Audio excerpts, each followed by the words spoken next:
हाँ जी, सत श्री अकाल सारिਆਂ ਨੂੰ। ਵੈਲਕਮ ਹੈ ਜੀ ਸਾਰਿਆਂ ਦਾ ਪਾਲ ਨੌਲੇਜ ਅਕੈਡਮੀ 'ਚ। ਜੀਕੇ ਦੀਆਂ ਕਲਾਸਾਂ ਸ਼ੁਰੂ ਕੀਤੀਆਂ ਹੋਈਆਂ ਸੀਗੀਆਂ ਜੀ ਆਪਾਂ ਪਟਵਾਰੀ ਲਈ, SSSB ਲਈ, PSTCL, Punjab police school library ਦੀਆਂ ਪੋਸਟਾਂ ਆਈਆਂ ਹੋਈਆਂ, SSC ਤੇ ਰੇਲਵੇ ਲਈ।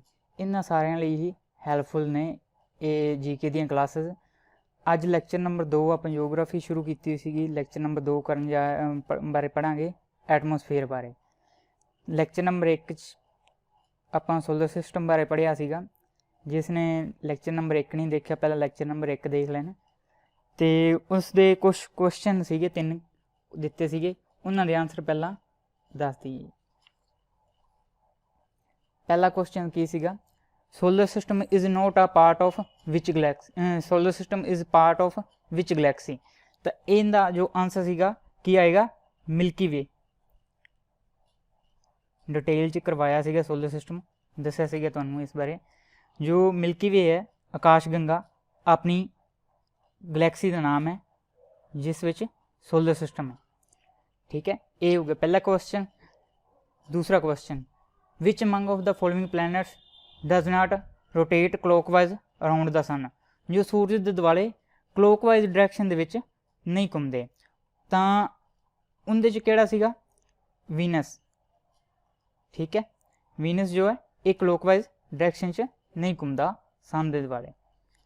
ਇਹ ਦੋਨੋਂ ਕੁਐਸਚਨ ਪਿਛਲੇ ਪ੍ਰੀਵੀਅਸ ਈਅਰ ਨੇ ਪਟਵਾਰੀ ਦੇ ਪੇਪਰ 'ਚ। ਠੀਕ ਹੈ, ਇਹ ਦੋਨੋਂ ਕੁਐਸਚਨ ਇੱਕੋ ਹੀ ਪੇਪਰ 'ਚ ਆਏ ਹੋਏ ਨੇ ਸੋਲਰ ਸਿਸਟਮ 'ਚੋਂ। ਤਾਂ ਮਤਲਬ ਕਿੰਨਾ ਇੰਪੋਰਟੈਂਟ ਟੋਪਿਕ ਹੈ ਸੋਲਰ ਸਿਸਟਮ, ਜੋ ਤੁਹਾਨੂੰ ਡਿਟੇਲ 'ਚ ਕਰਵਾਇਆ ਫਸਟ ਲੈਕਚਰ 'ਚ। ਉਸ ਤੋਂ ਅੱਗੇ ਇੱਕ ਕੁਐਸਚਨ ਹੈ ਜੋ PS ਸਟ੍ਰੈਟੇਜੀ ਵਿੱਚ ਆਇਆ ਹੋਇਆ, which of the following is not a terrestrial planet. ਤਾਂ ਜਿਹੜੇ ਪਹਿਲੇ 4 ਪਲੈਨਟ ਹੈ ਆਪਣੇ ਮਰਕਰੀ, ਵੀਨਸ ਤੇ ਅਰਥ ਤੇ ਮਾਰਸ, ਇਹ ਕੀ ਨੇ? ਇਹ ਟੈਰੇਸਟਰੀਅਲ ਪਲੈਨਟ ਨੇ। ਉਹਨਾਂ ਨੇ ਪੁੱਛਿਆ ਨੋਟ, ਤਾਂ ਜੁਪੀਟਰ ਜਿਹੜਾ ਉਹ ਆਨਸਰ ਹੋ ਜਾਏਗਾ ਇਹਦਾ, ਨੋਟ ਅ ਟੈਰੇਸਟਰੀਅਲ ਪਲੈਨਟ। ਠੀਕ ਹੈ ਜੀ, ਤਾਂ ਅੱਗੇ ਆਪਾਂ ਅੱਜ ਦਾ ਟੋਪਿਕ ਸ਼ੁਰੂ ਕਰਦੇ ਹਾਂ। ਅੱਜ ਦਾ ਟੋਪਿਕ ਦਾ ਨਾਮ ਐਟਮੋਸਫੀਅਰ, ਵਾਯੂਮੰਡਲ। ਠੀਕ ਹੈ ਜੀ, ਵਾਯੂਮੰਡਲ ਦੀ ਗੱਲ ਕਰਦੇ ਹਾਂ ਤਾਂ ਵਾਯੂਮੰਡਲ ਐਟਮੋਸਫੀਅਰ ਦੇ ਵਿੱਚ ਕੀ ਕਹਿੰਦੇ ਆਪਾਂ ਵੀ ਧਰਤੀ ਦੇ ਆਲੇ ਦੁਆਲੇ ਜੋ ਗੈਸਾਂ ਦਾ ਗਲਾਫ ਹੈ ਉਹ ਕੀ ਹੈ? ਵਾਯੂਮੰਡਲ ਹੈ। ਤਾਂ ਇਹਦੇ ਵਿੱਚ ਐਟਮੋਸਫੀਅਰ ਦੇ ਵਿੱਚ ਕਿਹੜੀਆਂ ਚੀਜ਼ਾਂ ਚੀਜ਼ਾਂ ਆ ਜਾਂਦੀਆਂ ਨੇ? ਇੱਕ ਤਾਂ ਗੈਸਾਂ ਜੋ ਨੇ, ਠੀਕ ਹੈ, ਗੈਸਾਂ ਦੇ ਨਾਲ ਵਾਟਰ ਵੈਪਰ ਜੋ ਹੈ, ਜਲ ਵਾਸ਼ਪ, ਇਹ ਵੀ ਆ ਜਾਂਦੇ। ਜਲ ਵਾਸ਼ਪ ਦੇ ਨਾਲ ਡਸਟ ਪਾਰਟੀਕਲ।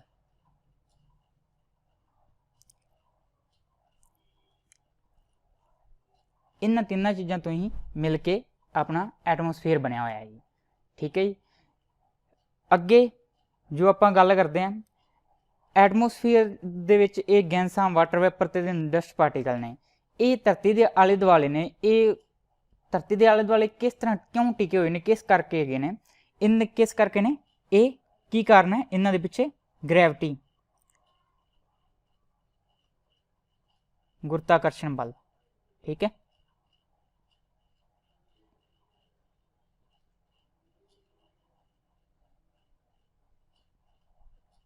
ਇਹ ਗ੍ਰੈਵਿਟੀ ਕਰਕੇ ਗੈਸਾਂ, ਵਾਟਰ ਵੈਪਰ ਤੇ ਡਸਟ ਪਾਰਟੀਕਲ ਨੇ, ਇਹ ਧਰਤੀ ਦੇ ਆਲੇ ਦੁਆਲੇ ਟਿਕੇ ਹੋਏ ਹਨ। ਠੀਕ ਹੈ ਜੀ, ਇਹਦੇ ਵਿੱਚ ਹੁਣ ਇਹ ਐਟਮੋਸਫੀਅਰ ਦੀ ਧਰਤੀ ਅਰਥ ਦੇ ਆਪਾਂ ਦੇਖੀਏ ਤਾਂ ਕੀ ਰੋਲ ਹੈ ਇਸ ਦਾ, ਤਾਂ ਆਪਾਂ ਇਸ ਦੇ ਰੋਲ ਦੀ ਭੂਮਿਕਾ ਦੀ ਗੱਲ ਕਰਦੇ ਹਾਂ। ਰੋਲ ਆਫ ਐਟਮੋਸਫੀਅਰ, ਵਾਯੂਮੰਡਲ ਦੀ ਕੀ ਭੂਮਿਕਾ? ਪਹਿਲਾਂ ਤਾਂ ਆਪਾਂ ਨੂੰ ਪਤਾ ਹੀ ਹੈ, ਜਿਵੇਂ ਇਸ ਵਿੱਚ ਗੈਸਾਂ ਨੇ ਨਾਈਟ੍ਰੋਜਨ, ਆਕਸੀਜਨ, ਉਹ ਆਪਣੇ ਲਾਈਫ ਲਈ, ਜੋ ਐਗਜ਼ਿਸਟੈਂਸ ਆਫ ਲਾਈਫ ਹੈ ਉਹਦੇ ਲਈ ਜ਼ਰੂਰੀ ਨੇ। ਐਗਜ਼ਿਸਟੈਂਸ ਆਫ ਲਾਈਫ, ਆਕਸੀਜਨ ਜਿਹੜੀ ਹੈ ਉਹ ਕਿਹਨਾਂ ਲਈ? ਐਨੀਮਲਸ ਲਈ। ਠੀਕ ਹੈ, ਆਪਣੇ ਮਨੁੱਖ ਵੀ ਐਨੀਮਲਸ ਦੇ ਵਿੱਚ ਹੀ ਆ ਜਾਂਦੇ ਆ। ਠੀਕ ਹੈ, ਤੇ ਕਾਰਬਨ ਡਾਈਆਕਸਾਈਡ ਇਹ ਕਿਸ ਲਈ? ਇਹ ਟਰੀਜ਼ ਲਈ। ਠੀਕ ਹੈ, ਇਹ ਗੈਸਾਂ ਜਿਹੜੀਆਂ ਨੇ ਇਹ ਲਾਈਫ ਲਈ ਜ਼ਰੂਰੀ ਨੇ। ਕਿਹੜੀਆਂ? ਆਕਸੀਜਨ ਤਾਂ ਹੋ ਗਿਆ ਆਪਣੇ ਐਨੀਮਲਸ ਲਈ, ਤੇ ਕਾਰਬਨ ਡਾਈਆਕਸਾਈਡ ਟਰੀਜ਼ ਲਈ। ਫਸਟ ਇਹ ਹੋ ਗਿਆ ਰੋਲ। ਸੈਕੰਡ ਰੋਲ ਕੀ ਹੈ ਇਹਨਾਂ ਦਾ ਜੀ, ਐਟਮੋਸਫੀਅਰ ਦਾ। ਸੈਕੰਡ ਰੋਲ ਕੀ ਹੈ, ਸੈਕੰਡ ਇਹ ਧਰਤੀ ਦਾ ਜੋ ਅਰਥ ਦਾ ਟੈਂਪਰੇਚਰ ਹੈ ਉਸ ਨੂੰ ਬੈਲੈਂਸ ਕਰਦਾ ਐਟਮੋਸਫੀਅਰ। ਇਹ ਗੈਸਾਂ ਜੋ ਨੇ, ਆਪਾਂ ਗ੍ਰੀਨ ਹਾਊਸ ਗੈਸਾਂ ਬਾਰੇ ਥੋੜ੍ਹਾ ਬਹੁਤਾ ਪੜ੍ਹਿਆ ਹੋਊਗਾ ਛੋਟੇ ਹੁੰਦਿਆਂ, ਤਾਂ ਗ੍ਰੀਨ ਹਾਊਸ ਗੈਸਾਂ ਕੀ ਨੇ, ਧਰਤੀ 'ਤੇ ਜੋ ਤਾਪਮਾਨ ਸੂਰਜ ਤੋਂ ਆ ਰਹੀਆਂ ਕਿਰਨਾਂ ਉਹਨਾਂ ਨੂੰ ਆਪਦੇ ਵਿੱਚ ਰੋਕ ਲੈਂਦੀਆਂ ਨੇ ਤਾਂ ਧਰਤੀ ਨੂੰ ਗਰਮ ਕਰਦੀਆਂ ਨੇ। ਤਾਂ ਇਹ ਜੋ ਗੈਸਾਂ ਨੇ ਆਪਣਾ ਐਟਮੋਸਫੀਅਰ ਹੈ, ਇਹ ਟੈਂਪਰੇਚਰ ਨੂੰ ਬੈਲੈਂਸ ਕਰਨ ਦਾ ਕੰਮ ਕਰਦਾ ਹੈ। ਤੀਸਰਾ ਪੁਆਇੰਟ ਕੀ ਹੈ, ਤੀਸਰਾ ਕੀ ਰੋਲ ਹੈ ਜੀ ਐਟਮੋਸਫੀਅਰ ਦਾ? ਤੀਸਰਾ ਰੋਲ ਹੈ ਜੀ ਆਪਣੇ ਨੂੰ ਸੂਰਜ ਤੋਂ ਆ ਰਹੀਆਂ ਅਲਟਰਾਵਾਇਲਟ ਰੇਡੀਏਸ਼ਨ, ਪੈਰਾਵੈਗਨੀ ਕਿਰਨਾਂ,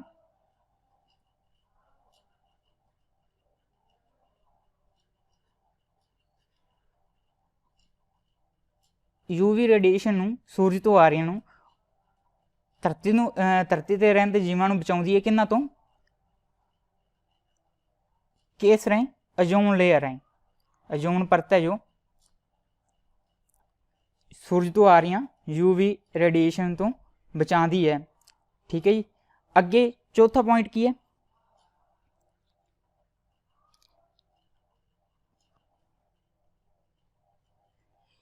ਚੌਥਾ ਪੁਆਇੰਟ ਜੋ ਮਿਟਿਓਰਸ ਹੁੰਦੇ ਆ, ਉਲਕਾ, ਇਹ ਉਲਕਾ ਕੀ ਹੈ, ਸੋਲਰ ਸਿਸਟਮ ਦੇ ਵਿੱਚ ਘੁੰਮਦੇ ਕੁਝ ਜੋ ਬੋਡੀਜ਼ ਹੁੰਦੀਆਂ ਨੇ ਉਹ ਧਰਤੀ 'ਤੇ ਆ ਜਾਂਦੀਆਂ ਨੇ। ਉਹ ਐਟਮੋਸਫੀਅਰ ਦੇ ਵਿੱਚ ਜਦੋਂ ਹੋ ਕੇ ਆਉਂਦੀਆਂ, ਜਦੋਂ ਐਂਟਰ ਕਰਦੀਆਂ ਐਟਮੋਸਫੀਅਰ ਦੇ ਵਿੱਚ, ਤਾਂ ਉਹ ਕੀ ਨੇ, ਜਲਣਾ ਸ਼ੁਰੂ ਕਰ ਦਿੰਦੀਆਂ। ਜਿਸ ਕਰਕੇ ਉਹ ਜਦੋਂ ਧਰਤੀ 'ਤੇ ਡਿੱਗਦੀਆਂ ਨੇ ਤਾਂ ਉਹਨਾਂ ਦਾ ਅਰਥ 'ਤੇ ਜੋ ਇਫੈਕਟ ਹੁੰਦਾ ਉਹ ਘੱਟ ਹੁੰਦਾ। ਤਾਂ ਇਸ ਕਰਕੇ ਇਹ ਜੋ ਮਿਟਿਓਰਸ ਨੇ ਉਹਨਾਂ ਨੂੰ ਧਰਤੀ ਨੂੰ ਉਹਨਾਂ ਤੋਂ ਬਚਾਉਂਦੀ ਹੈ, ਉਲਕਾ ਤੋਂ। ਠੀਕ ਹੈ। ਅੱਗੇ ਪੰਜਵਾਂ ਪੁਆਇੰਟ ਜੋ ਹੈ ਵੈਦਰ, ਮੌਸਮ। ਜਿੰਨੀਆਂ ਵੀ ਮੌਸਮ ਸੰਬੰਧੀ ਜੋ ਫਿਨੋਮਨਾ ਹੁੰਦੇ ਹੈ, ਜੋ ਵੀ ਕਿਰਿਆਵਾਂ ਹੁੰਦੀਆਂ ਨੇ, ਜਿਵੇਂ ਬਾਰਿਸ਼ ਹੋਣਾ, ਬੱਦਲ ਬਣਨੇ ਜਾਂ ਤੂਫਾਨ ਆਉਣਾ, ਜੋ ਵੀ ਆ ਉਹ ਕੀ ਹੈ, ਉਹਦੇ ਵਿੱਚ ਐਟਮੋਸਫੀਅਰ ਦਾ ਬਹੁਤ ਵੱਡਾ ਰੋਲ ਹੁੰਦਾ ਹੈ। ਤਾਂ ਇਹ ਜੋ ਪੰਜ ਕੀ ਐਟਮੋਸਫੀਅਰ ਦੇ ਆਪਣੇ ਅਰਥ ਲਈ 5 ਰੋਲ ਨੇ ਜੋ ਇੰਪੋਰਟੈਂਟ ਨੇ। ਠੀਕ ਹੈ ਜੀ। ਇਸ ਤੋਂ ਅੱਗੇ ਆਪਾਂ ਹੁਣ ਸਟਰਕਚਰ ਬਾਰੇ ਗੱਲ ਕਰਾਂਗੇ ਐਟਮੋਸਫੀਅਰ ਦੇ।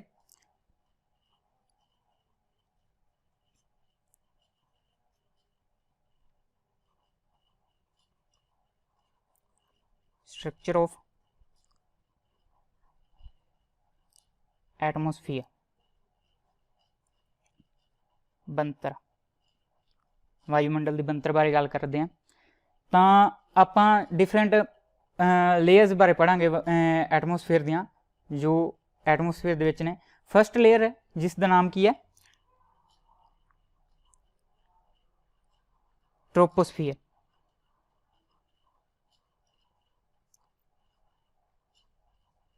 ट्रोपोस्फीयर परत नूं पंजाबी च अशांत मंडल कहते हैं। शांत मंडल क्यों कहते ये भी आप पढ़ांगे। ट्रोपोस्फीयर है ये धरती की जो सरफेस है उस तो उपरली परत है, पहली परत है। तो इसकी जो उचाई है, हाइट है, वो अलग अलग है। इक्वेटर ते जो है भूमध रेखा ते वो है 18 किलोमीटर धरती की सतह तो, सरफेस ऑफ अर्थ तो। ते जो पोल्स ते है, पोल के उपर, ध्रुवां के उपर, वो कितनी है 8 किलोमीटर। भूमध रेखा ते 18 किलोमीटर ते ध्रुवां ते 8 किलोमीटर।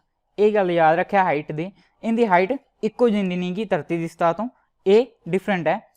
भूमध रेखा ते 18 किलोमीटर ते पोल्स ते 8 किलोमीटर। ये गल याद रखिया जी। ये इस पिछे की कारण है, इस पिछे कारण यह है भी जो इसका जो अगला पॉइंट है वो भी है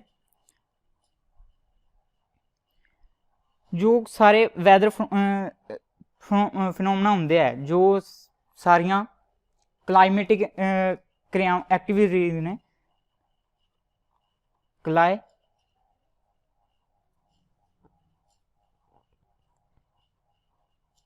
क्लाइमैटिक एक्टिविटीज़,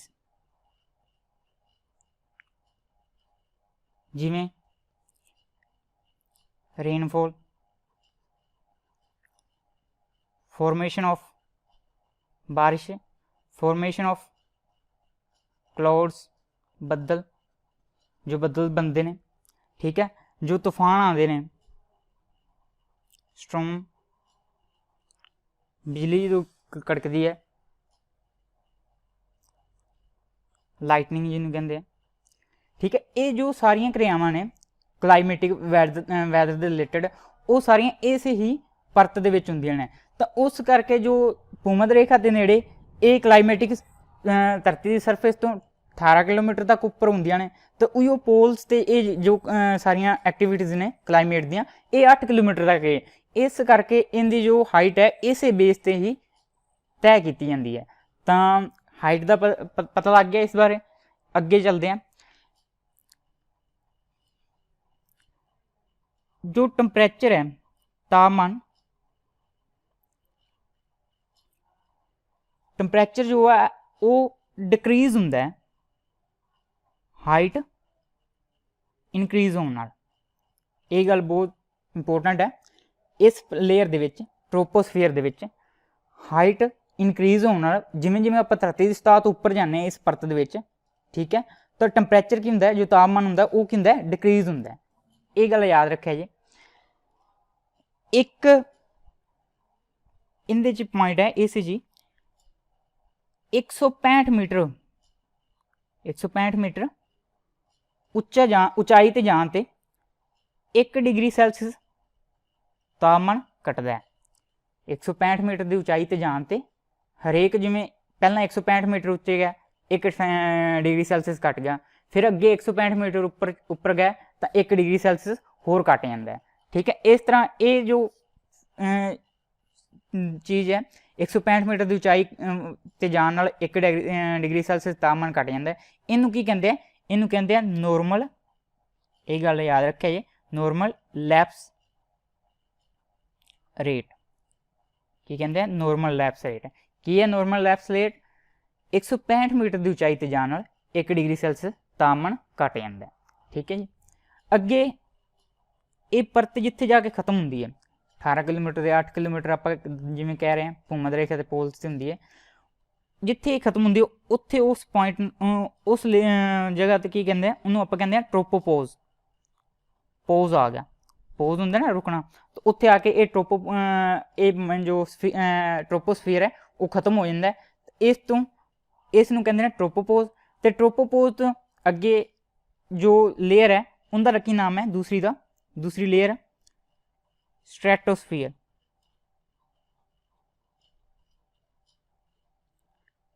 स्ट्रेटोस्फीयर नूं समताप मंडल कहते हैं। जो ये स्ट्रेटोस्फीयर ते ट्रोपोस्फीयर दोनों नूं अलग करती है वो की है ट्रोपोपोज है। इन्होंने दोनों परतों नूं स्फीयर्स नूं मंडल जिहड़े ने इन्हां नूं अलग करती है एक दूजे नाल, ठीक है जी। अगे आपां हुण डिटेल च पढ़ते हैं स्ट्रेटोस्फीयर बारे, समताप मंडल बारे, ठीक है। समताप मंडल इनकी पहला हाइट बारे गल करते हैं। इनकी जो हाइट है वो है 50 kilometre from the surface of earth.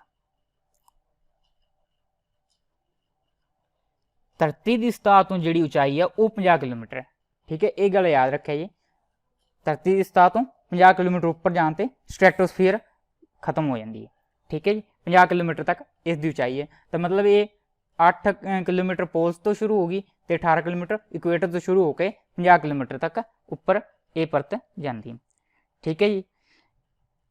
इस लेयर विच एक होर लेयर है जिसका नाम की है ओजोन लेयर।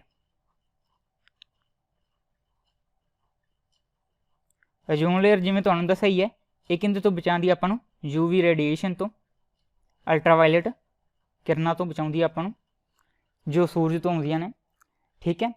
ओजोन लेयर है, इस दे ना ओजोन लेयर ये लाई जो करती है ये 25 किलोमीटर ते धरती की सरफेस तो उपर है 25 किलोमीटर।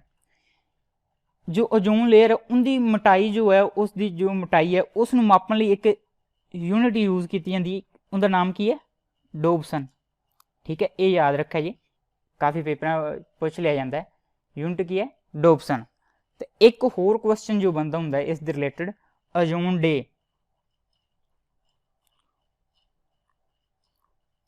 वो किस डेट में मनाया जाता है, वो 16 सितंबर ਨੂੰ,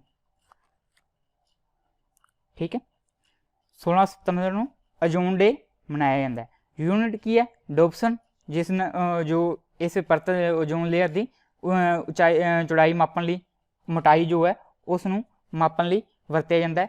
तो ये गल याद रखे, ये किन्ना तो बचाती है अपन यूवी रेडिएशन तो, ठीक है। ये गल याद होगी। हुण अगे करते हैं टैंपरेचर की गल।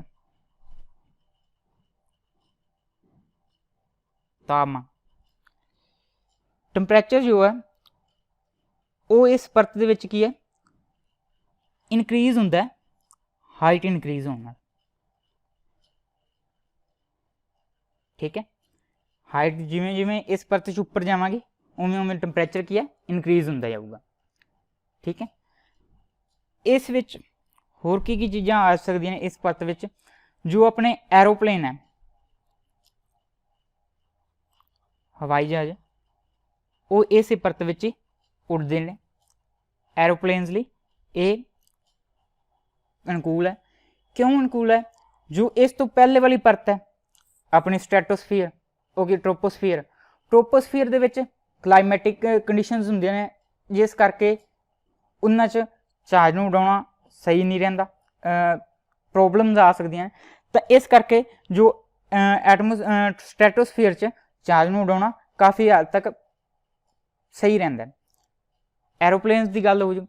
अगे इस तो अगे जो परत है उसकी गल करते हैं आपां। तीसरी परत है, तीसरा मंडल जोड़ा है, उसका नाम की है मेसोस्फीयर।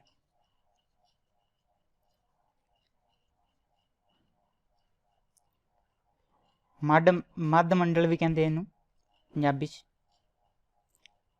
ठीक है। इसकी जो हाइट है,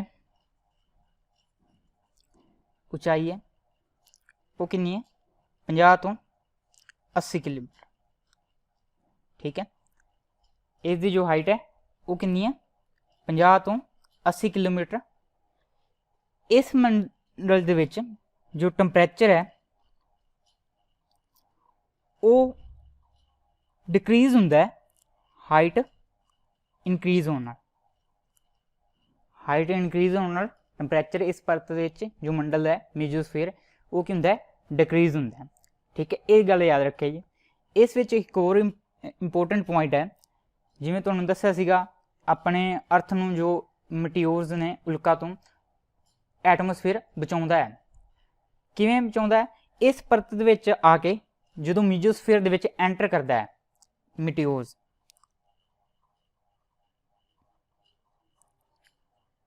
जिवें ही एंटर करते हैं इस परत दे विच, वो की हुंदे ने बर्न होना शुरू कर जाते हैं, जलन लग जाते हैं। तो उन्होंने दे बर्न नाल होने नाल जलन नाल उन्हां दा जो वेट है वो काफ़ी घट जाता है, तो जो इस करके वो धरती ते जदों डिगदे हैं तो इन्ना इफैक्ट नहीं करते, ठीक है। ये गल याद रखे जी। इस विच मटीओर्स की ने बर्न होने शुरू कर देंगे ने, बर्न एट एंट्री, जिवें ही एंट्री करते हैं इस परत दे विच तो वो की ने जलन लग जाते हैं, ठीक है। ये गल याद रखे जी। क्वेश्चन पूछ लिया जाए भी मटीओर्स जिहड़े ने वो किस परत दे विच एंट्री करन ते जलन लग जाते हैं या बर्न होने लग जाते हैं, वो की तुसीं की लाना आंसर मेसोस्फीयर। मेसोस्फीयर तो जो अगली परत है, अगली परत है चौथी थर्मोस्फीयर।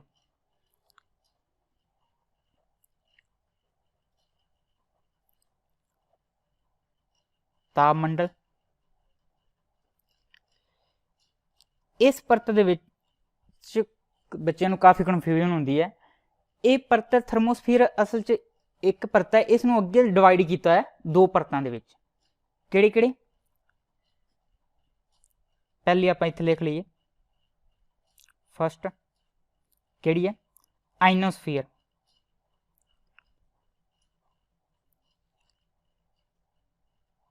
आयन मंडल भी कहते हैं पंजाबी च। ते दूसरी है एक्सोस्फीयर।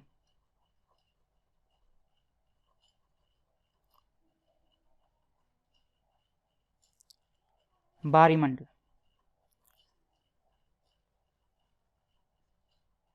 ये थर्मोस्फीयर है ना, इसनूं ही अगे दो भागों च डिवाइड किया है, दो हिस्सों च डिवाइड किया है। फस्ट एनोस्फीयर ते दूसरा एक्सोस्फीयर। जे पेपर च तुहानूं क्वेश्चन आता कितनियां परतां ने एटमोस्फीयर दियां, जे ऑप्शन हैगी है 4 तो तुसीं 4 टिक करनियां ने। जे 4 ऑप्शन दे विच नहीं गा तो फिर तुसीं 5 टिक करनियां ने। ठीक है, ये गल याद रखिया जी। पेपर च जे क्वेश्चन आता है तो जे ऑप्शन च 4 लिखे तो 4 परतां 4 ते टिक करना है। जे 4 नहीं गा तो फिर तुसीं 5 टिक करना है। ठीक है, वैसे परतां इंदियां 4 ही हुंदियां ने, पर काफ़ी किताबां च इस 5 परतां लिखा होया है। एनोस्फीयर ते एक्सोस्फीयर नूं अलग अलग लिखा हुंदा है। तां एनोस्फीयर की गल करते हैं आपां। एनोस्फीयर की जो उचाई है 80 किलोमीटर तो 400 किलोमीटर तक इसकी हाइट है। ठीक है, ये गल याद रखें है।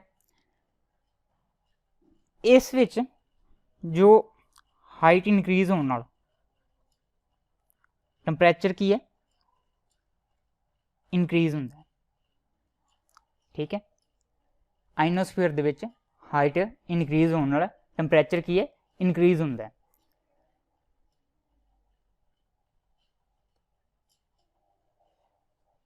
अगे जो पॉइंट है इस दे विच आइनोस्फीयर दे विच वो की पॉइंट है, जो रेडियो वेव्स होंदियां, रेडियो वेव्स रेडियो तरंगा, ये जो धरती तो जांदियां वायु एटमोस्फीयर ते जांदियां, जो एटमोस्फीयर दे ये आइनोस्फीयर दे विच एंटर करदियां, एनोस्फीयर दे परत है जो लेयर है इस दे विच एंटर करन तो पहला ही ये रेडियो वेव्स की ने रिफ्लैक्ट हो जांदियां ने बैक टू अर्थ। ये धरती वाल वापस मुड़ जांदियां ने किहड़ियां रेडियो वेव्स। इस करके जो अपने वो वोकी टोकी तुसीं सुने होने जिहड़े हुंदे आ उहनां च की रेडियो वेव्स की वरतों राहीं वो एक दूजे नाल गल करदे आ। जिहड़े वो अपने तुसीं पुरानियां फिल्मां च देखिया होऊगा जो आर्मी वगैरह च यूज़ करते हैं, जो हमला होंदा सी तां कहंदे सीगे अल्फा 1 ते अल्फा 2 इस तरह जो करते हैं वो क्या है रेडियो वेव्स वोकी टोकी जो होंदे आ वो रेडियो वेव्स की मदद नाल जो गल्लां करदे एक दूजे नाल कंटैक्ट करदे सीगे। उन्हां दा कारण की सीगा वो आइनोस्फीयर तो जो वेव्स होंदियां सीगियां उपर जाके आइनोस्फीयर तो रिफ्लैक्ट होकर वापस अर्थ ते आ जांदियां सीगियां। इस थ्रू वो गल करदे सीगे रेडियो वेव्स के थ्रू। ठीक है, ये गल याद रखनी है। तो एक होर इस विच गल याद रखनी है 400 किलोमीटर तक क्या सीगा, जो 400 किलोमीटर ते ना जो धरती के आले दुआले एक ऑर्बिट है जिमें इस 400 किलोमीटर उचाई ते उस विच एक सैटेलाइट है जिन्हों आपां की कहने इंटरनेशनल स्पेस स्टेशन, जगह नहीं बची एक्सोस्फीयर आ गया। ठीक है,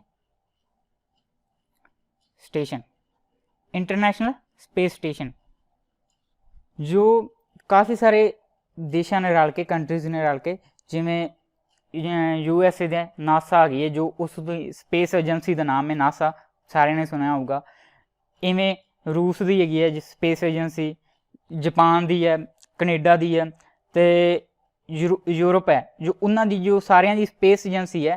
काफ़ी सारी कंट्रियों ने मिल के एक सैटेलाइट स्पेस स्टेशन बनाया है उपर, जिमें अपने रेलवे स्टेशन है उस तरह उपर एटमोस्फेयर च स्टेशन बनाया स्पेस दे विच जिंदा नाम की है इंटरनेशनल स्पेस स्टेशन। काफ़ी सारी कंट्रीज ने मिल के बनाया है। ये धरती के दुआले घूमता है 400 किलोमीटर की उचाई पर। ये 2800 किलोमीटर 28,000 किलोमीटर प्रति घंटे की रफ्तार में धरती के आले दुआले घूमता है। ਇੰਨੀ ਤੇਜ਼ ਸਪੀਡ ਨਾਲ ਧਰਤੀ ਦੇ ਆਲੇ ਦੁਆਲੇ ਘੁੰਮਦਾ ਹੈ ਤੇ ਇਹ 90 ਮਿੰਟ ਦੇ ਵਿੱਚ ਇੱਕ ਚੱਕਰ ਪੂਰਾ ਕਰ ਲੈਂਦਾ ਧਰਤੀ ਦੇ ਦੁਆਲੇ ਘੁੰਮਣ ਦਾ। ਠੀਕ ਹੈ, ਇਹ ਗੱਲ ਯਾਦ ਰੱਖਿਆ ਜੀ। ਇੰਟਰਨੈਸ਼ਨਲ ਸਪੇਸ ਸਟੇਸ਼ਨ ਹੈ ਉਹ ਇਹ ਵੀ ਇਸੇ ਪਰਤ ਦੇ ਵਿੱਚ ਹੀ ਹੈ, ਆਈਨੋਸਫੀਅਰ ਦੇ ਵਿੱਚ। ਠੀਕ ਹੈ, 400 ਕਿਲੋਮੀਟਰ ਦੀ ਉਚਾਈ ਤੇ ਹੈ, ਜਿਹਦਾ ਨਾਮ ਕੀ ਹੈ, ਇੰਟਰਨੈਸ਼ਨਲ ਸਪੇਸ ਸਟੇਸ਼ਨ।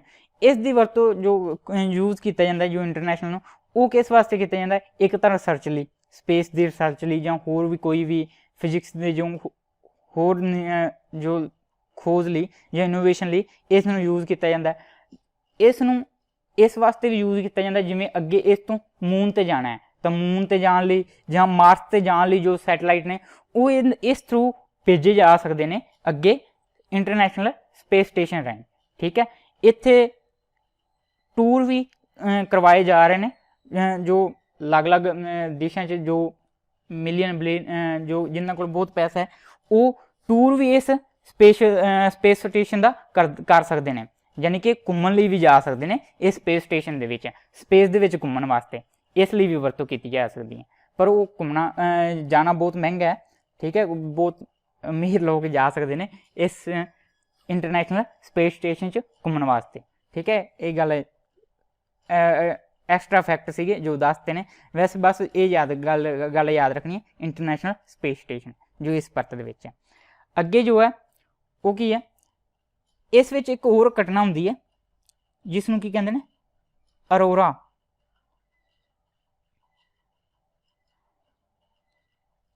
ਦੁਬਾਰਾ ਤੋਂ ਲਿਖ ਦੇਣਾ।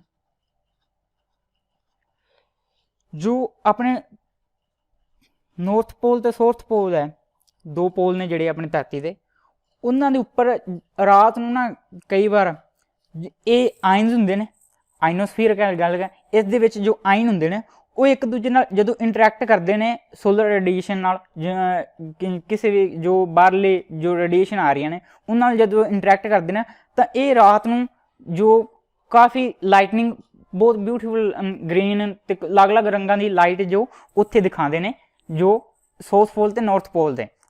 ਇਹ ਜੋ ਉੱਥੇ ਪੋਲ ਦੇ ਨੇੜੇ ਦੇਸ਼ ਨੇ ਉਹਨਾਂ 'ਚ ਵਿਖਦੀ ਹੈ, ਆਪਣੇ ਇੱਥੇ ਇੰਡੀਆ ਦੇ ਵਿੱਚ ਨਹੀਂ ਇਹ ਵਿਖਦਾ। ਉਹਨੂੰ ਕੀ ਕਹਿੰਦੇ ਨੇ, ਅਰੋਰਾ ਕਹਿੰਦੇ ਨੇ। ਇਹ ਵੀ ਤੁਸੀਂ ਯਾਦ ਰੱਖਣਾ, ਇਹ ਜੋ ਚੀਜ਼ ਹੈ ਇਹ ਵੀ ਐਟਮੋਸਫੀਅਰ ਦੇ ਵਿੱਚ ਹੁੰਦੀ ਹੈ। ਠੀਕ ਹੈ, ਇੱਥੋਂ ਤੱਕ ਇਹ ਗੱਲ ਯਾਦ ਰੱਖਿਆ ਜੀ। ਅੱਗੇ ਜੋ ਆਪਾਂ ਐਗਜ਼ੋਸਫੀਅਰ ਦੀ ਗੱਲ ਕਰਦੇ ਹਾਂ, ਠੀਕ ਹੈ, ਸਪੇਸ ਨਹੀਂ ਬਚੀ ਸੀਗੀ, ਲਾਈਨ ਲਗਾ ਦੇਣਾ ਇਸ ਤੋਂ ਉੱਪਰ। ਐਗਜ਼ੋਸਫੀਅਰ ਹੈ ਇਹ 400 ਕਿਲੋਮੀਟਰ ਤੋਂ ਉੱਪਰ ਸਾਰੇ ਜੋ ਹੈ ਉਸ ਨੂੰ ਐਗਜ਼ੋਸਫੀਅਰ ਕਹਿ ਦਿੰਦੇ, ਜਿੱਥੋਂ ਤੱਕ ਵੀ ਗੈਸ ਦਾ ਚਾਹੇ ਆਪਾਂ ਨੂੰ ਇੱਕ ਵੀ ਮੋਲੀਕਿਊਲ ਮਿਲ ਜੇ, ਠੀਕ ਹੈ, ਉੱਥੋਂ ਤੱਕ ਜਿੱਥੋਂ ਤੱਕ ਵੀ ਉਚਾਈ ਹੈ ਉਹਨੂੰ ਆਪਾਂ ਐਗਜ਼ੋਸਫੀਅਰ ਕਹਿ ਦਿੰਦੇ ਹਾਂ। ਇਹ ਲਗਭਗ ਕਹਿ ਦਿੰਦੇ 10,000 ਕਿਲੋਮੀਟਰ ਤੱਕ ਹੈ। ਇੰਨਾ ਹੀ ਇੰਪੋਰਟੈਂਟ ਨਹੀਂ ਵੀ ਇਹ ਗੱਲ ਯਾਦ ਰੱਖਣੀ, ਇਹ 400 ਕਿਲੋਮੀਟਰ ਤੋਂ ਉੱਪਰ ਜੋ ਵੀ ਲੇਅਰ ਜਿੱਥੋਂ ਤੱਕ ਵੀ ਆਪਾਂ ਨੂੰ ਕੋਈ ਇੱਕ ਆਪਾਂ ਨੂੰ ਮੋਲੀਕੂਲ ਮਿਲ ਸਕਦਾ ਹੈ ਗੈਸ ਦਾ, ਉਹਨੂੰ ਕੀ ਕਹਿੰਦੇ ਨੇ, ਐਗਜ਼ੋਸਫੀਅਰ ਕਹਿੰਦੇ ਨੇ। ਇਹਦੇ 'ਚ ਟੈਂਪਰੇਚਰ ਹਾਈਟ ਦੇ ਇਨਕਰੀਜ਼ ਹੋਣ ਨਾਲ ਇਨਕਰੀਜ਼ ਹੁੰਦਾ। ਠੀਕ ਹੈ, ਹਾਈਟ ਇਨਕਰੀਜ਼ ਹੋਣ ਨਾਲ ਟੈਂਪਰੇਚਰ ਜੋ ਹੈ ਉਹ ਇਨਕਰੀਜ਼ ਹੁੰਦਾ। ਠੀਕ ਹੈ, ਇਹ ਗੱਲ ਯਾਦ ਰੱਖਣੀ ਹੈ। ਤਾਂ ਇਹ ਪਰਤ ਹੌਲੀ ਹੌਲੀ ਕਿੱਥੇ, ਆਊਟਰ ਸਪੇਸ ਦੇ ਵਿੱਚ, ਬਾਹਰਲੇ ਸਪੇਸ ਜੋ ਹੈ ਉਸ ਵਿੱਚ ਜਾ ਕੇ ਮਿਲ ਜਾਂਦੀ ਹੈ। ਠੀਕ ਹੈ, ਉਸ ਤੋਂ ਅੱਗੇ ਸਪੇਸ ਚਾਲੂ ਹੋ ਜਾਂਦੀ। ਠੀਕ ਹੈ, ਸ਼ੁਰੂ ਹੋ ਜਾਂਦਾ। ਇਹ ਸੀਗਾ ਆਪਣਾ ਅੱਜ ਦਾ ਟੌਪਿਕ, ਐਟਮੋਸਫੀਅਰ, ਵਾਯੂਮੰਡਲ। ਇਸ ਵਿੱਚ ਇੱਕ ਹੋਰ ਪੁਆਇੰਟ ਜੋ ਇੰਪੋਰਟੈਂਟ ਹੈ ਉਹ ਤੁਹਾਨੂੰ ਦੱਸ ਦਿਆਂ, ਕਈ ਵਾਰ ਪੁੱਛ ਲਿਆ ਜਾਂਦਾ ਹੈ, ਜੋ ਸ਼ੁਰੂ 'ਚ ਨਹੀਂ ਦੱਸਿਆ ਮੈਂ ਤੁਹਾਨੂੰ। ਕੀ ਪੁਆਇੰਟ ਹੈ, ਇਸ ਦੇ ਵਿੱਚ ਜੋ ਗੈਸਾਂ ਨੇ, ਠੀਕ ਹੈ, ਗੈਸਾਂ ਨੇ ਅਲੱਗ-ਅਲੱਗ, ਉਹਨਾਂ ਬਾਰੇ ਦੱਸਿਆ ਨਹੀਂ ਗਾ। ਨਾਈਟ੍ਰੋਜਨ ਹੈ ਸਭ ਤੋਂ ਪਹਿਲਾ ਗੈਸ ਜੋ ਸਭ ਤੋਂ ਵੱਧ ਪਾਈ ਜਾਂਦੀ ਹੈ। ਦੂਸਰੀ ਆਕਸੀਜਨ, ਤੀਸਰੀ ਆਰਗਨ ਤੇ ਚੌਥੀ ਕਾਰਬਨ ਡਾਈਆਕਸਾਈਡ।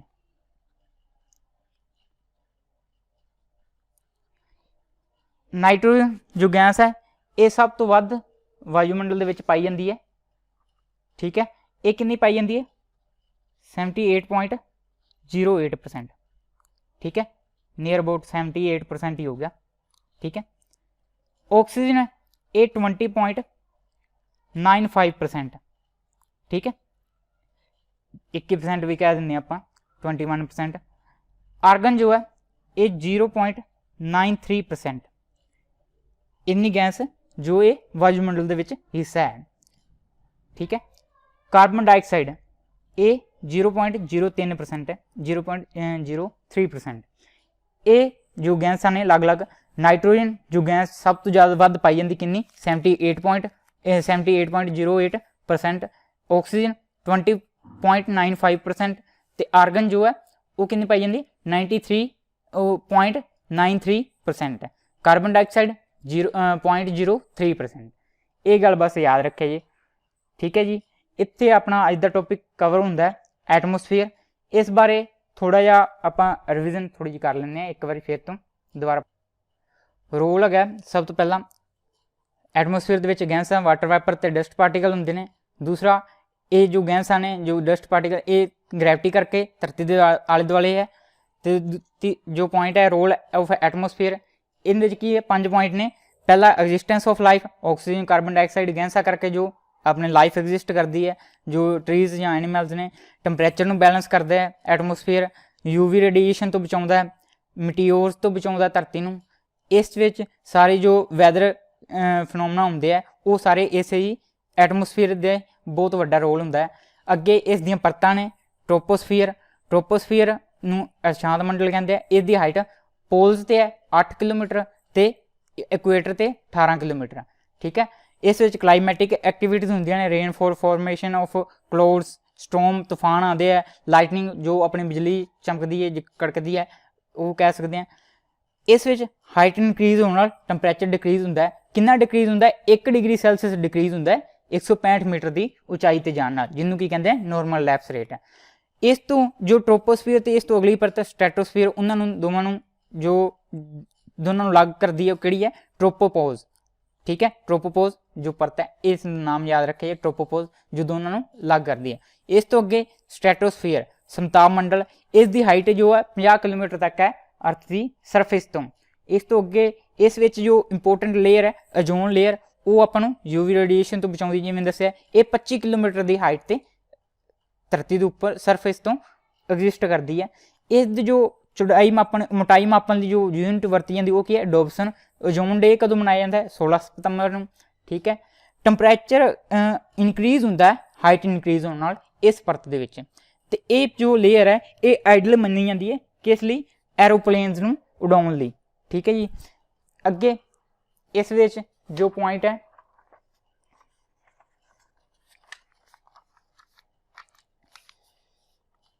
ਅੱਗੇ ਜੋ ਥਰਡ ਲੇਅਰ ਹੈ ਮੀਜ਼ੋਸਫੀਅਰ, ਹਾਈਟ ਕੀ ਹੈ 50 ਤੋਂ 80 ਕਿਲੋਮੀਟਰ।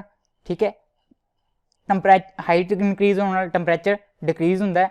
ਪਹਿਲੀ ਪਰਤ ਸੀਗਾ ਉਸ ਵਿੱਚ ਡਿਕਰੀਜ਼ ਹੁੰਦਾ ਹੈ, ਦੂਜੀ ਪਰਤ 'ਚ ਫਿਰ ਇਨਕਰੀਜ਼ ਹੁੰਦਾ ਹੈ, ਤੀਸਰੀ 'ਚ ਫਿਰ ਡਿਕਰੀਜ਼ ਹੁੰਦਾ ਹੈ, ਚੌਥੀ ਵਿੱਚ ਐਨੋਸਫੀਅਰ ਜੋ ਆਪਾਂ ਜਿਸ ਨੂੰ ਚੌਥੀ ਪਰਤ ਦਾ ਜੋ ਹਿੱਸਾ ਹੈ ਇੱਕ ਪਾਰਟ ਹੈ ਐਨੋਸਫੀਅਰ, ਉਸ ਵਿੱਚ ਫਿਰ ਇਨਕਰੀਜ਼ ਹੁੰਦਾ ਹੈ। ਇਹ ਗੱਲ ਯਾਦ ਰੱਖਿਆ ਜੀ। ਪਹਿਲੀ 'ਚ ਡਿਕਰੀਜ਼, ਦੂਜੀ 'ਚ ਇਨਕਰੀਜ਼, ਤੀਜੀ 'ਚ ਫਿਰ ਡਿਕਰੀਜ਼, ਚੌਥੀ 'ਚ ਫਿਰ ਇਨਕਰੀਜ਼।